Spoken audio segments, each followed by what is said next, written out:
it's like, oh, the whispers in the back. I felt like an outsider.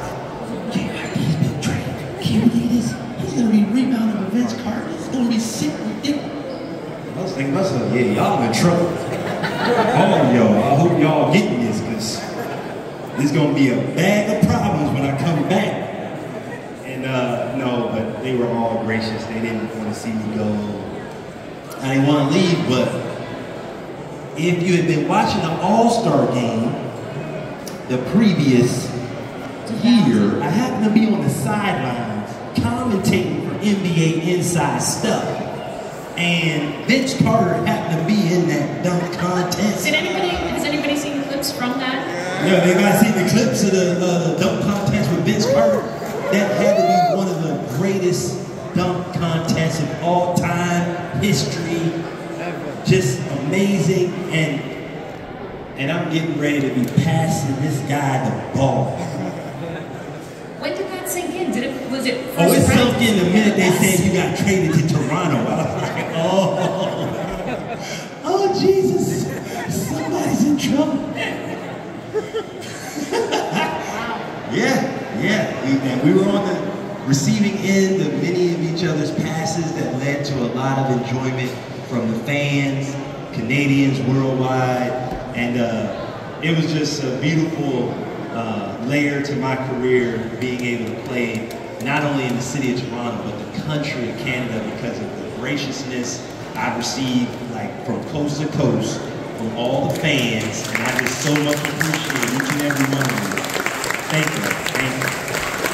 The fans make the game, man. There's no game without the fans. Without them, forget about it. That was just you and me. I'm just playing in the park.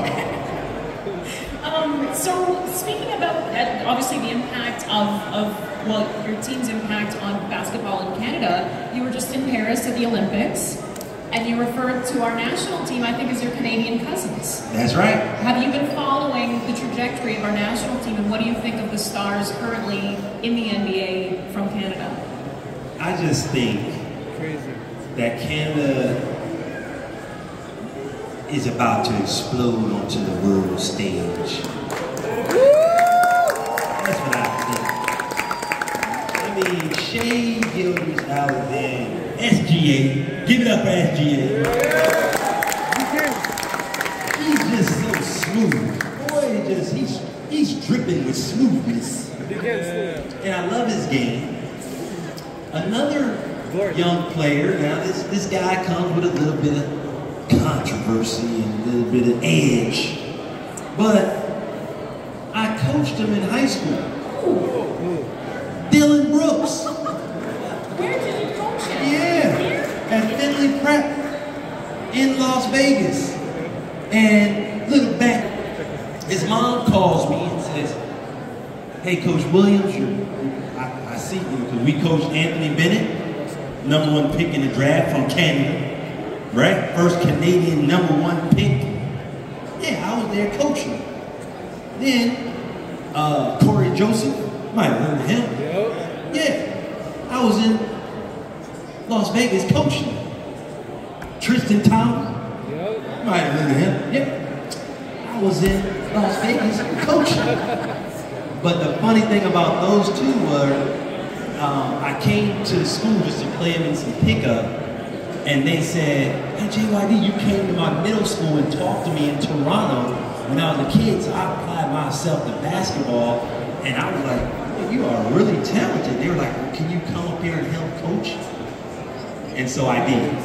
So that's how I became a high school coach, because I was listening to some of the kids from Toronto, Canada, right? They influenced my mind, and let's say, well, you know what, I can give a little something. So from there, we turned out some other Canadian pros. O'Shea Brissett. Yep.